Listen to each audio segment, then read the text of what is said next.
बांग्लादेश ने भारत से टकराव लेकर शायद अपने ही पैरों पर कुल्हाड़ी मार ली है, क्योंकि कभी वही बांग्लादेश जो भारत के सहयोग से बना था, आज उसी भारत के खिलाफ आवाज उठा रहा है और अब हालात ऐसे हो गए हैं कि पूरा देश घुटनों पर आ गया है। जी हां दोस्तों, जिस संकट की आहट पहले से सुनाई दे रही थी, अब वही संकट बांग्लादेश की सच्चाई बन चुका है। महंगाई आसमान छू रही है, लोग खाने के लिए तरस रहे हैं और सबसे बड़ा झटका, चीन ने भी बांग्लादेश को धोखा दे दिया है। मतलब ऊपर से कर्ज का बोझ, नीचे से जनता का गुस्सा और बीच में नई सरकार की लाचारी। अब ये देश पूरी तरह से संकट में फंस चुका है। हर तरफ अफरा तफरी का माहौल है। अब जरा सोचिए, जिस देश में रोजमर्रा की जरूरत की चीजें जैसे आटा, दाल, सब्जी सब लग्जरी बन जाए, वहां आम जनता का क्या हाल होगा। बांग्लादेश की गलियों में अब लोग कहते सुनाई दे रहे हैं कि खाना मिलना अब किसी जंग जीतने जैसा है, क्योंकि वहां का हर बाजार अब खाली है, हर जेब हल्की है और हर चेहरा थका हुआ है। रिपोर्ट्स के मुताबिक बांग्लादेश की महंगाई ने पिछले कई दशकों के रिकॉर्ड तोड़ दिए हैं। दाल, चावल, सब्जियां सब की कीमतें बेतहाशा बढ़ चुकी है। यहाँ तक कि पेट्रोल और डीजल की कीमतों ने आम लोगों की कमर तोड़ दी है। और जब ट्रांसपोर्टेशन महंगा होगा तो बाकी चीजें भी आसमान छुएंगी, क्योंकि वही ट्रक, वही टैंकर, वही नावें अब डीजल की कमी से ठप पड़ी हैं। अब सवाल उठता है कि आखिर ये हालत क्यों हुई, क्यों बांग्लादेश का सिस्टम एकदम से बिखर गया। तो इसकी सबसे बड़ी वजह है भारत से टकराव लेना। भारत ने जब पेट्रोल, डीजल और कई जरूरी प्रोडक्ट की सप्लाई रोक दी तो बांग्लादेश की रीढ़ ही टूट गई, क्योंकि बांग्लादेश का ज्यादातर इंपोर्ट, खासकर फूड और एनर्जी सेक्टर, भारत से जुड़ा हुआ था। अब सप्लाई बंद तो दुकानों में माल नहीं, और माल नहीं तो दाम आसमान पर। आपको याद होगा, श्रीलंका में भी कुछ साल पहले ऐसा ही हाल हुआ था। जब भारत ने पेट्रोल और डीजल की सप्लाई बंद की थी तो पूरा देश सड़कों पर उतर आया था। अब वही मंजर बांग्लादेश में दोहराया जा रहा है। तो क्या बांग्लादेश भी पाकिस्तान और श्रीलंका की राह पर चल पड़ा है? क्या ये देश अब खुद के फैसलों की कीमत चुका रहा है? इन सारे सवालों का जवाब इस वीडियो में विस्तार से समझेंगे। लेकिन उससे पहले, अगर आप चाहते हैं कि भारत की आवाज़ पूरी दुनिया तक पहुंचे और हमारा देश हर क्षेत्र में आत्मनिर्भर बने, तो इस वीडियो को लाइक करें और सब्सक्राइब बटन दबाकर इस चैनल को सब्सक्राइब करें। अब आइए समझते हैं कि आखिरकार बांग्लादेश की मुसीबतें कैसे खुद उसी की बनाई हुई हैं। देखिए, जब से मोहम्मद यूनुस की नई सरकार सत्ता में आई है, तब से बांग्लादेश की नीतियां दिन प्रतिदिन उल्टी दिशा में जा रही हैं।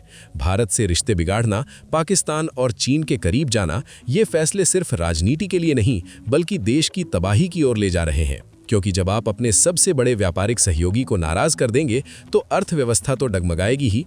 भारत ने बिजली और पेट्रोलियम की सप्लाई रोक दी तो बांग्लादेश की इंडस्ट्री अंधेरे में डूब गई। कारखाने बंद, फैक्ट्रियों में ताले और मजदूर बेरोजगार। एक वक्त था जब बांग्लादेश खुद को मिनी एशियन टाइगर कहता था। आज वही देश अपनी अर्थव्यवस्था के संकट से जूझ रहा है। और सबसे बड़ी बात, चीन, जिसे बांग्लादेश ने दोस्त समझा, वो अब पीछे हट चुका है। चीन ने कई प्रोजेक्ट आधे में रोक दिए हैं, कर्ज देने से मना कर दिया है और अब नए निवेश का नाम तक नहीं ले रहा। यानी कि जिस पर भरोसा किया वही धोखेबाज निकला। IMF और वर्ल्ड बैंक भी अब बांग्लादेश को कर्ज देने से बच रहे हैं, क्योंकि उन्हें डर है कि ये पैसा वापस नहीं आएगा। और ये डर जायज़ भी है, क्योंकि देश की करेंसी गिर रही है, एक्सपोर्ट घट चुका है और रेवेन्यू सोर्स लगभग खत्म हो चुके हैं। बांग्लादेश की गलियों में लोग आज अपने बच्चों के लिए दूध और रोटी के लिए तरस रहे हैं। दुकानों के बाहर लंबी लाइनें हैं, पर अंदर सामान नहीं। जो थोड़ा बहुत मिल भी जाता है, उसके दाम सुनकर लोगों के होश उड़ जाते हैं। टमाटर, प्याज और मिर्च 50 से 60% तक महंगे हो चुके हैं। मीट के दाम 3 गुना, और अब तो लोग मीट की जगह कटहल खाने पर मजबूर हो गए हैं। ये मजाक नहीं, ये हकीकत है। मछली, जो बांग्लादेशी खाने की जान मानी जाती थी, वो भी अब आम लोगों की थाली से गायब हो चुकी है, क्योंकि मछुआरों के पास नावें हैं लेकिन डीजल नहीं, और डीजल है तो उसकी कीमत इतनी ज्यादा कि मछली पकड़ना घाटे का सौदा बन चुका है। यानी पेट्रोलियम के बिना ना खेती हो पा रही है, ना ट्रांसपोर्टेशन, ना फिशिंग। पूरा देश जैसे एक साथ रुक गया हो। अब ये तो साफ है कि भारत की सप्लाई बंद होने से बांग्लादेश की कमर टूट गई है। लेकिन सबसे बड़ा झटका तब लगा जब चीन ने भी अपनी मदद खींच ली। चीन ने कहा, पहले पुराने कर्ज चुकाओ, फिर नई डील की बात करेंगे। बस इसके बाद तो बांग्लादेश की अर्थव्यवस्था सीधे गिरावट में चली गई। देश के अंदर अब राजनीतिक उथल-पुथल शुरू हो चुकी है। लोग मोहम्मद यूनुस की सरकार से सवाल पूछ रहे हैं कि आखिर क्यों भारत से दुश्मनी मोल ली गई, क्यों चीन के झूठे वादों पर भरोसा किया गया, क्यों देश को एक बार फिर गरीब और निर्भर बना दिया गया। और सबसे दिलचस्प बात यह है कि यूनुस सरकार अब भारत के साथ फिर से बातचीत शुरू करना चाहती है, पर भारत की तरफ से इस बार जवाब बहुत सख्त है।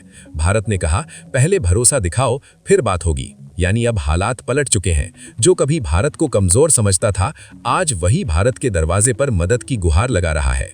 ये पूरा मामला बांग्लादेश के लिए बेहद गंभीर हो चुका है। महंगाई बढ़ती जा रही है, विदेशी कर्ज बढ़ रहा है और जनता का भरोसा टूट चुका है।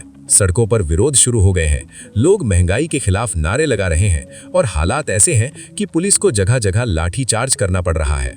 बांग्लादेश की मीडिया तक मान रही है कि अगर अगले कुछ महीनों में हालात नहीं सुधरे तो देश पूरी तरह आर्थिक संकट में डूब जाएगा। और अगर ऐसा हुआ तो बांग्लादेश वही गलती दोहराएगा जो पहले पाकिस्तान और श्रीलंका कर चुके हैं। दोस्तों, कहते हैं जो अपनी जड़ों को भूल जाता है वो किसी भी तूफान में टिक नहीं पाता, और बांग्लादेश ने ठीक यही गलती कर दी। भारत से टकराव लेकर उसने अपने सबसे बड़े सहारे को खो दिया। अब हालात ऐसे बन गए हैं कि नई सरकार के पास न पैसा है, न योजना और न ही जनता का भरोसा। आपको याद होगा, जब बांग्लादेश आजाद हुआ था तो भारत ने न सिर्फ उसकी आजादी में मदद की थी, बल्कि उसकी अर्थव्यवस्था, बिजली, शिक्षा और स्वास्थ्य तक में हाथ बढ़ाया था। लेकिन अब वही देश भारत के खिलाफ बयान दे रहा है, सीमाओं पर विवाद पैदा कर रहा है और चीन, पाकिस्तान जैसे देशों के साथ मिलकर नई डील करने की कोशिश कर रहा है। पर अफसोस, ये डील अब उसके गले की फांस बन चुकी है। दरअसल चीन ने बांग्लादेश को कई प्रोजेक्ट्स का लालच दिया, हाईवे, रेलवे, पोर्ट्स और एनर्जी प्लांट्स, लेकिन अब वो सारे प्रोजेक्ट आधे बने पड़े हैं। चीन ने कह दिया, कर्ज लौटाओ नहीं तो फंड बंद। इससे बांग्लादेश की अर्थव्यवस्था पर डबल झटका लगा। एक तरफ भारत की सप्लाई बंद, दूसरी तरफ चीन की फंडिंग गायब। पर सबसे बड़ा सवाल यह है, क्या बांग्लादेश अब भी अपनी गलतियों से सीख लेगा या फिर पाकिस्तान और श्रीलंका की तरह ही कर्ज और महंगाई में डूब जाएगा? देखिए, आज बांग्लादेश की हालत यह है कि सरकार के पास अपने कर्मचारियों को सैलरी देने तक के पैसे नहीं हैं। कई सरकारी संस्थान बंद होने की कगार पर हैं। बिजली घरों में फ्यूल नहीं, बंदरगाहों में माल के कंटेनर फंसे हुए हैं और बाजारों में सन्नाटा पसरा है। यहाँ तक कि बांग्लादेश बैंक ने कई विदेशी करेंसी खातों पर लिमिट लगा दी है। मतलब अब व्यापारी विदेशी सामान खरीद भी नहीं सकते। आम जनता के लिए डॉलर मिलना तो लगभग नामुमकिन हो गया है। जो थोड़ा बहुत फॉरेक्स रिजर्व बचा है वो भी कर्ज चुकाने में जा रहा है। और इसी बीच भारत ने अपने कदम बहुत सोच समझ कर बढ़ाए हैं। भारत ने न कोई खुली धमकी दी, न कोई बड़ा बयान, बस सप्लाई रोक दी। लेकिन उसी एक फैसले ने बांग्लादेश की पूरी अर्थव्यवस्था हिला दी। वजह साफ है, भारत का एनर्जी, फूड और इंफ्रास्ट्रक्चर एक्सपोर्ट बांग्लादेश की लाइफलाइन था। जैसे ही वो लाइफलाइन कटी, बिजली कटौती बढ़ गई, फैक्ट्रियां बंद होने लगी, गारमेंट सेक्टर में ऑर्डर रुक गए और बेरोजगारी व महंगाई नई ऊंचाइयों पर पहुंच गई। अब बांग्लादेशी न्यूज चैनलों पर खुलकर बहस हो रही है, क्या भारत से टकराव लेकर यूनुस सरकार ने खुद अपनी बर्बादी तय कर ली है? सड़कों पर प्रदर्शन बढ़ रहे हैं, बाजारों में हाहाकार है और गांवों में हफ्तों तक बिजली गायब है।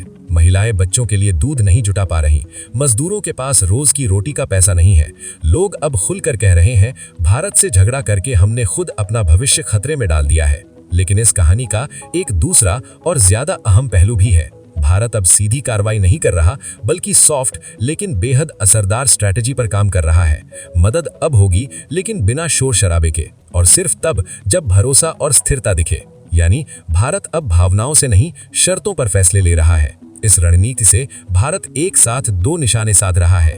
पहला, पड़ोसी देशों को यह साफ संदेश कि भारत से टकराव की कीमत बहुत भारी पड़ सकती है, और दूसरा, चीन की डेट ट्रैप पॉलिसी को कमजोर करना, जिसमें पहले कर्ज दिया जाता है और फिर बंदरगाहों, जमीन और संसाधनों पर कब्जा। श्रीलंका इसका उदाहरण है और बांग्लादेश उसी रास्ते पर फिसलता दिख रहा है। हालात इतने बिगड़ चुके हैं कि बांग्लादेश को अपने ही लोगों को संभालने के लिए सड़कों पर सेना उतारनी पड़ी है।